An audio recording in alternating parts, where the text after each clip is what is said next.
Hi everyone, welcome to JMD study. So आज मैं शुरू करने जा रही हूँ एक्टिविटी से, जो इस चैप्टर की फर्स्ट एक्टिविटी है। इससे पहले मैंने बाकी सेल चैप्टर में व्हाट आर स्ट्रक्चर्स और सेल कैसे दिखता है, किससे कंपोज होता है, तो ये वाला सारा मैंने बता दिया था। अब मैं यहाँ से शुरू करने जा रही हूँ एक्टिविटी से। फर्स्ट पार्ट कंप्लीट हो चुका है, तो आइए शुरू करते हैं। मेरे वीडियो को एंड तक देखिएगा और अगर पसंद आए तो लाइक कीजिएगा और मेरे चैनल को सब्सक्राइब कर दीजिएगा। और अगर आप ये मेरी पहली वीडियो देख रहे हैं तो मैंने बाकी चैप्टर्स की भी वीडियो बना दी है उसकी प्लेलिस्ट में, तो आप वहाँ से देख सकते हैं और इंपॉर्टेंट क्वेश्चंस भी बता दिए। सो स्टार्ट करते हैं एक्टिविटी से।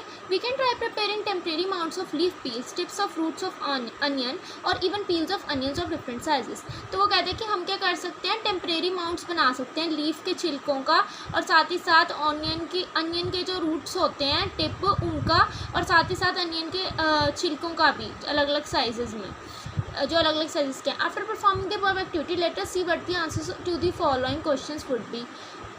Do all cells look alike in terms of shape and size? Do all cells look alike in structure? Could we find differences among cells from different parts of a plant body?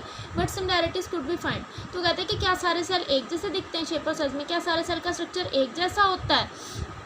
क्या हम difference find कर सकते हैं sales के बीच में, different parts of plant body के, और कौन सी सिमिलैरिटीज़ हमें इसमें मिलती हैं? तो some organisms can look like can also have cell of different kinds. Look at the following pictures. It depicts some cells from the human body. तो कह रहे कि कुछ ऑर्गेनिजम्स के ऐसे होते हैं जिनके अलग अलग तरह के सेल होते हैं। तो ये नीचे दी गई कुछ पिक्चर्स को देखो जिनसे हमें पता चलेगा किस किस तरह के सेल होते हैं। जो ब्लड के सेल्स होते हैं कुछ इस तरह के हैं, जो स्मूथ मसल सेल है वो कुछ इस तरह का स्पिंडल शेप्ड है, जो नर्व सेल है वो ये है जैसे मैंने टिश्यूज चैप्टर में बताया। ये ओवम है, ये भी एक तरह का सेल है। ये बोन सेल है जो बोन मैरो और बोन्स में मिलता है। ये स्पर्म हो गया, और ये फैट सेल हो गया जहाँ पे सारे फैट्स और लिपिड स्टोर होते हैं। आगे कहते हैं the shape and size of cells are related to the specific function they perform. Some cells like amoeba have changing shapes. In some cells the cell shape could be more or less fixed and peculiar for a particular type of cell. For example, nerve cells have a typical shape. तो कहते हैं कि कुछ कईयों की जो shape और size होती है सेल की, वो किसी स्पेसिफिक फंक्शन जो वो करते हैं उसके अकॉर्डिंग होती है। जैसे अमीबा की जो सेल्स हैं उनकी अलग अलग तरह की शेप होती हैं, बदलती रहती हैं। इस कुछ केसेस में क्या होता है कि सेल की शेप जो होती है कम या ज़्यादा फिक्स होती है, किसी की फिक्स होती है बिल्कुल भी चेंज होती है, किसी की चेंज हो जाती है, और कईयों की एक जैसी पर्टिकुलर टाइप की ही सेल जैसे वो होते हैं वैसी ही रहती है। जैसे नर्व सेल की एक पर्टिकुलर टिपिकल शेप है, वो चेंज नहीं होगी। Each living cell has a capacity to perform certain basic functions that are characteristic of all the living forms. How does a living cell perform this basic functions? We know that there is a division of labour multicellular organism such as human beings. तो वो कह रहे हैं कि हमें कैसे पता चलेगा, हर एक लिविंग सेल जो है उसकी एक अपनी कैपेसिटी है किसी भी बेसिक फंक्शन को परफॉर्म करने की। जो भी लिविंग फॉर्म है, यानी कि सेल की बात कर रहे हैं, लिविंग सेल जो जिंदा सेल है, तो वो लिविंग सेल किस तरीके से सारे फंक्शंस परफॉर्म करेगा। तो वो कह रहे हैं कि हमें पता है कि यहाँ पर डिवीजन ऑफ लेबर होती है मल्टी सेलर, यानी एक से ज़्यादा सेल जिनमें होते हैं ऑर्गेनिजम्स में, उनमें डिवीजन ऑफ लेबर होती है। जैसे कि ह्यूमन बींग्स, कोई कुछ परफॉर्म करता है ह्यूमन बॉडी का पार्ट, कोई कुछ। जैसे this means that different parts of the human body perform different functions. Human body has a heart to pump blood, a stomach to digest food and so on. एक heart है जो human body में, एक heart है जो blood को pump करता है, बॉडी पार्ट्स में पहुंचाता है, स्टमक है जो फूड को डाइजेस्ट करता है, और ऐसे ही सारे फंक्शंस चलते हैं. Similarly division of labour is also seen with a single cell. In fact each cell has got certain specific components within it known as cell organelles. हर एक जो सेल होता है उसके अंदर कुछ अपने कंपोनेंट्स होते हैं जो कि सेल ऑर्गेनेल्स जिन्हें कहा जाता है. हर काइंड ऑफ सेल ऑर्गेनेली जो एक स्पेशल फंक्शन परफॉर्म करता है. उसके कहने का मतलब है कि हर एक सेल जो होता है उसके अंदर एक अपने कंपोनेंट होते हैं जिसकी वजह से उसे सेल ऑर्गेनेली कहा जाता है, और हर एक सेल ऑर्गेनेली जो एक अपना स्पेशल फंक्शन परफॉर्म करता है, such as making new material in the cell. और सेल में एक नया मटेरियल बना लेता है, वेस्ट मटेरियल को सेल से निकाल देता है, और ऐसे ही फंक्शन परफॉर्म करता रहता है. A cell is able to live and perform all its function because of this organelles. एक सेल जो है वो सारे जी पाता है और अपने सारे फंक्शन परफॉर्म कर पाता है इसी ऑर्गेनेलिस की वजह से. These organelles together constitute the basic unit called the cell. It is interesting that all these cells are found to have the same organelles no matter what their function is or what organisms they are found in. तो कहते हैं कि ये जितने भी organelles होते हैं वो इकट्ठे मिलकर एक बेसिक सेल की बनाते हैं. और ये भी इंटरेस्टिंग है कि जितने भी सेल मिलते हैं उनके सेम ऑर्गेनेल्स होते हैं, कोई फ़र्क नहीं पड़ता कि वो क्या फंक्शन परफॉर्म करते हैं और किस ऑर्गेनिज्म के अंदर वो मिलते हैं. सो आई होप कि आपको यहाँ तक समझ आ गया होगा। नेक्स्ट देखते हैं 5.2। What is a cell made up of? Cell किससे बना है? What is the structural organization of a cell? एक सेल की स्ट्रक्चर कैसे बनाया गया? We saw above that the cell has specialized components called organelles. How is the cell organized? If we study a cell under microscope, we would come across these features in almost every cell: plasma membrane, nucleus and cytoplasm. All activities inside the cell, interactions of the cell with its environment are possible due to these features. Let us see how. तो वो कह रहा है कि अभी हमने ऊपर देखा कि जिस हर सेल के स्पेशल कंपोनेंट होते हैं जिसे हम ऑर्गेनेल्स कहते हैं। तो ये सेल ऑर्गेनाइज कैसे किए जाएंगे? हमने इसको माइक्रोस्कोप के अंदर स्टडी किया था, तो हमें पता चला था कि 3 फीचर होते हैं हर एक सेल के अंदर। एक प्लाज्मा मेम्ब्रेन होती है, एक न्यूक्लियस होता है, एक साइटोप्लाज्म होता है। ये हर एक सेल के अंदर होते ही होते हैं। ये जो एक्टिविटीज़ होती हैं सेल के अंदर की और जो भी अंदर इंटरेक्शंस होती हैं सेल की इन्वायरमेंट के साथ, वो तो अभी इन्हीं फीचर्स की वजह से हो पाती हैं। तो देखते हैं कि ये फीचर्स आगे डिटेल में पढ़ते हैं इन फीचर्स के बारे में। सबसे पहले यहाँ पे आता है प्लाज्मा मेम्ब्रेन और सेल मेम्ब्रेन। इसे प्लाज्मा मेम्ब्रेन भी कहा जाता है और सेल मेम्ब्रेन भी कहा जाता है। This is the outermost covering of the cell that separates the contents of the cell from its external environment. The plasma membrane allows or permits the entry and exit of some materials in and out of the cell. It also prevents movement of some other materials. The cell membrane therefore is called a selectively permeable membrane. तो कह रहा है कि outer most covering होती है, सबसे ऊपर वाली कवरिंग होती है सेल की, जो कि कंटेंट्स जो सेल के अंदर हैं जिसे अलग अलग, अब जैसे एक फूड है उसके अंदर कितने इंग्रेडिएंट्स हैं, ऐसे ही एक सेल है उसके अंदर कितनी चीज़ें हैं, तो वो अलग करती है। आउटर मोस्ट लेयर जो है एक्सटर्नल एनवायरनमेंट से कंटेंट्स को अलग करती है सेल के। तो प्लाज्मा मेम्ब्रेन जो है वो अलो करता है या फिर परमिट करता है एंट्री और एग्जिट की, किस चीज़ को अंदर आने देना है और किसको बाहर निकालना है, कुछ मटेरियल की सेल को आने दे सेल के अंदर। तो इससे क्या होता है कि वो दूसरे मटेरियल्स को नहीं आने देता जिसे वो नहीं आने देना चाहता। तो सेल मेम्ब्रेन इसलिए एक सिलेक्टिवली परमेबल मेम्ब्रेन की तरह काम करती है कि वो उसी को आने देती है जिसे वो आने देना चाहती है, और जिसे लाना चाहती है उसे ही आने देती है, और जिसे वापस भेजना चाहती है सिर्फ उसे ही भेजती है। मतलब जिसे रखना चाहता है उसे ही रखता है और जिसे निकालना है उसे निकालता है। जैसे इंग्रेडिएंट है, आप कोई मैं कुछ बना रही, जैसे हमने कुछ भी बनाना है, केक बनाना है, तो ये तो नहीं है ना मैं केक के अंदर हल्दी डाल दूँगी, वो चीज़ उसके लिए नहीं है तो मैं बाहर निकाल लूँगी। ऐसे ही सेल भी जो चीज़ ऐसी घुस रही है जो उसके काम की नहीं है तो उसे बाहर निकाल देगा, वो उसे नहीं रखेगा। तो how does the movement of substances take place into the cell? How do substances move out of the cell? कहते हैं कि सब्सटेंसेस की मूवमेंट कैसे होती है एक सेल के अंदर, और ये सब्सटेंसेस सेल से बाहर कैसे निकलते हैं। Some substances like carbon dioxide और oxygen can move across the cell membrane by a process called diffusion. We have studied the process of diffusion in earlier chapters. We saw that there is spontaneous movement of a substance from a region of high concentration to a region where its concentration is low. तो कहता है कि कुछ substances जो है जैसे कि carbon dioxide और ऑक्सीजन है वो पूरे सेल मेम्ब्रेन के आसपास घूमती है, इसे क्या कहते हैं डिफ्यूजन, यानी कि मिक्स हो जाती है। तो हमने डिफ्यूजन के बारे में दूसरे चैप्टर्स में भी पढ़ा है, तो मैटर में पढ़ा था हमने। तो कहता है कि स्पॉन्टेनियस लगातार होने वाली मूवमेंट है एक सब्सटेंस की जो कि हाई कंसनट्रेशन, जहाँ पे उसकी बड़ी ज़्यादा कंसनट्रेशन है, बड़ी ज़रूरत है, एक ऐसे रीजन से और एक ऐसे रीजन तक पहुँच जाती है जहाँ पे उसकी इतनी ज़रूरत नहीं है, कंसनट्रेशन उसकी लो है। तो something similar to this happens in cells when for example some substance like CO2 which is cellular waste and requires to be excreted out by the cell accumulates in high concentration inside the cell.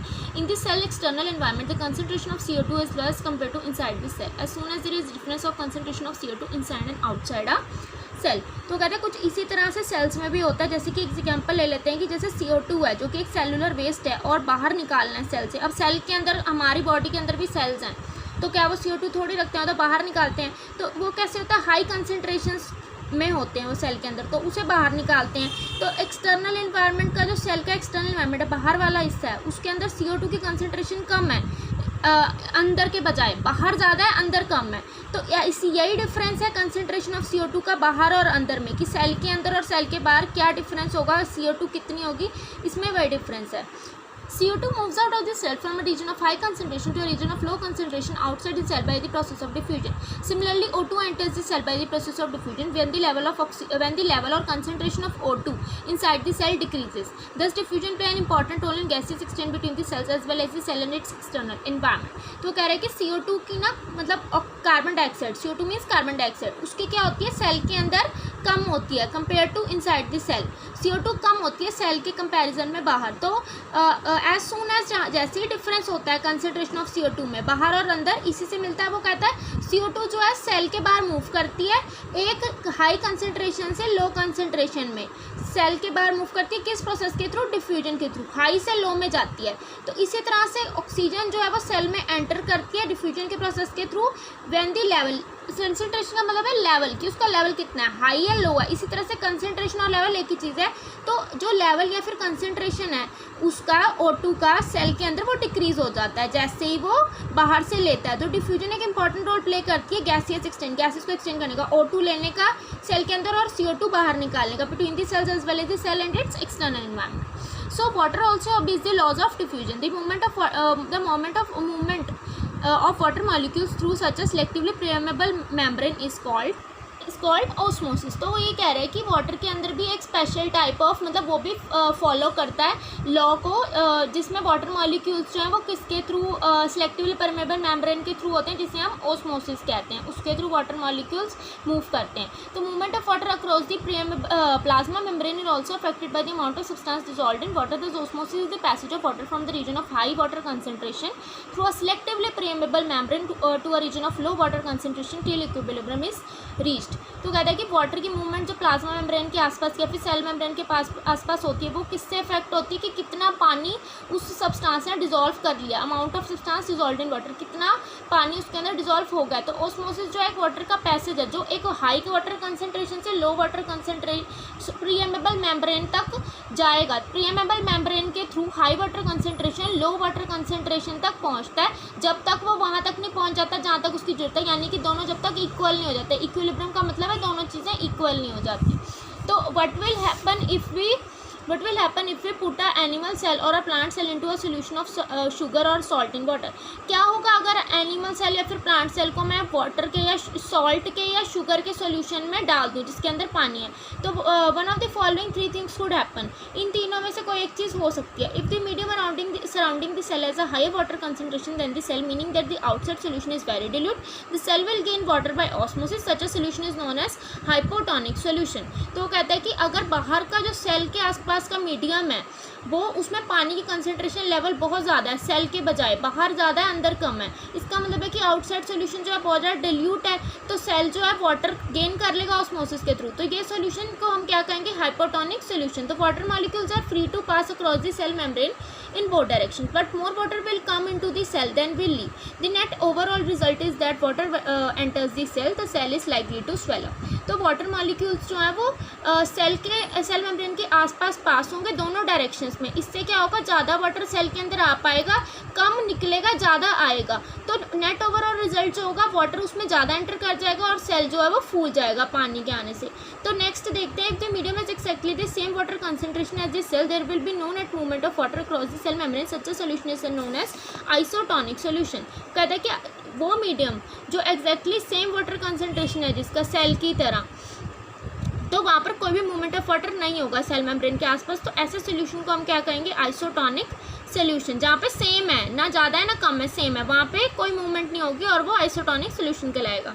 Water crosses the cell membrane in both directions, but the amount going on is the same as the amount going out. So there is no overall movement of water. The cell will stay the same size. Water दोनों जगह जा रहा है इस बार भी, लेकिन amount of जो जा रही है वो सेम है, बाहर भी उतनी जा रही है, अंदर भी उतनी आ रही है। कोई भी मूवमेंट ऑफ वाटर होगी नहीं, इसलिए सेल का साइज वही रहेगा। पहले वाले के अंदर मूवमेंट जो थी बाहर ज़्यादा थी, इसलिए सेल का साइज इंक्रीज हो गया। तो if the medium has a lower concentration of water than the cell, meaning that it is very concentrated solution, the cell will lose water by osmosis. Such a solution is known as hypertonic solution। अगर lower concentration of water, पानी का level कम है cell के अंदर, इसका मतलब है कि वो बहुत ज़्यादा concentrated solution है, मतलब बाहर कम है सेल के बजाय, तो इसका मतलब बहुत ही कंसंट्रेटेड है। जब बाहर ज़्यादा होगा तो बहुत ज़्यादा डिल्यूटेड होगा, जब बाहर बहुत कम होगा तो वो कंसंट्रेटेड होगा। तो इसका मतलब सेल सारा पानी छोड़ देगा, वाटर लूज कर देगा ऑस्मोसिस के थ्रू। तो ऐसे सोल्यूशन को हम हाइपरटोनिक सोल्यूशन कहेंगे।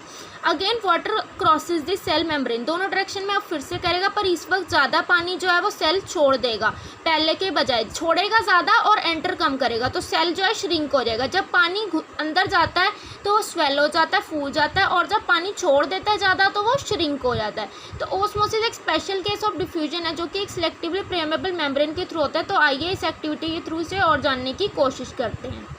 तो एक एक्टिविटी के थ्रू जानते हैं इसके बारे में कुछ और। तो ओस्मोसिस विद एन एग के साथ करेंगे। Remove the shell of an egg by dissolving it into hydrochloric acid. The cell is mostly calcium carbonate. A thin outer skin now encloses the egg, but put the egg in pure water and observe after 5 minutes. What do we observe? The cell swells because water passes into by osmosis.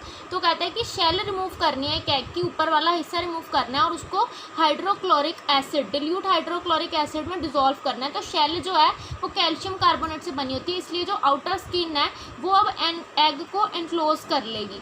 तो अगर हम pure water के अंदर egg को डालेंगे तो, और अगर हम उसे पानी पर ऑब्जर्व करेंगे तो हमने क्या ऑब्जर्व किया, जो एग है वो फूल जाएगा। किस वजह से? क्योंकि उसमें वाटर चला गया ऑस्मोसिस के थ्रू। तो place a similar D shelled egg in and concentrated salt solution and observe for 5 minutes. Egg shrinks. Why?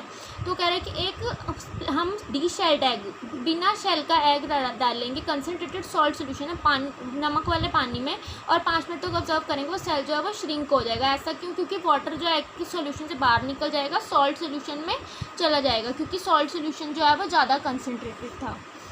तो आइए अब यही सेम एक्टिविटी हम कुछ रेजिन्स यानी कि किशमिश या फिर जैसे हम सोगी कहते हैं उसके साथ करते हैं, या फिर एप्रिकॉट्स यानी किसी पीच वगैरह, जो पीच खाते हैं हम उससे। तो कहते हैं पुट ड्राइड रेजिन्स और apricots in plain water and leave them for some time, then place them into concentrated solution of sugar और salt. But you will observe the following. First, each gains water and swells when placed in water. Second, however we placed in the concentrated solution, it loses water and subsequently shrinks. कहते हैं कि जब हम dried resins को water के अंदर डालेंगे तो क्या होगा, और अगर उसे हम छोड़ देंगे कुछ टाइम के लिए तो क्या होगा, और फिर हम क्या करेंगे, उसको रेजिन्स और एप्रिकॉट्स को हम प्लेन वाटर में डालेंगे और उसे कुछ वक्त के लिए छोड़ देंगे। फिर उसके बाद हम उसे कंसनट्रेटेड सोल्यूशन यानी पानी या चीनी या नमक वाले पानी में डालेंगे। फिर क्या होगा, तो वाटर गेन कर लेगा और स्वेल हो जाएगा फर्स्ट वाले में जिसमें शुगर डाले, सेकंड में वो श्रिंक हो जाएगा। एक पहले वाले के अंदर वो फूल जाएगा जिसके अंदर शुगर में डाला था, और सेकंड वाले के अंदर वो नमक वाले पानी में वो श्रिंक हो जाएगा, क्योंकि नमक वाले पानी में कंसंट्रेशन ज़्यादा होती है सॉल्यूशन की, वो पानी छोड़ देगा।